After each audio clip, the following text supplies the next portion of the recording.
गेल्या 30-40 वर्षातला नाही, त्याहूनही जुना प्रश्न आहे. ही जुनी समस्या आहे. 1954 साली प्रथम हा कायदा करण्यात आला. हा अत्यंत घटनाबाह्य कायदा आहे.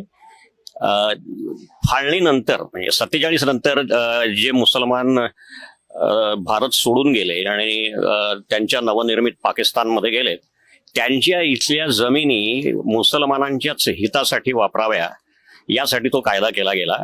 आणि त्यावेळी काहीतरी 50,000 एकर जमीन या बोर्डाकडे आली. आणि वेळोवेळी या कायद्यात म्हणजे काँग्रेसच्या मते सुधारणा, वास्तविक ती सुधारणा नाही, ती अक्षरशः राष्ट्रहिताला, हिंदू हिताला नख लावणाऱ्या त्या सगळ्या गोष्टी होत्या आणि त्या वेळोवेळी करण्यात आल्या.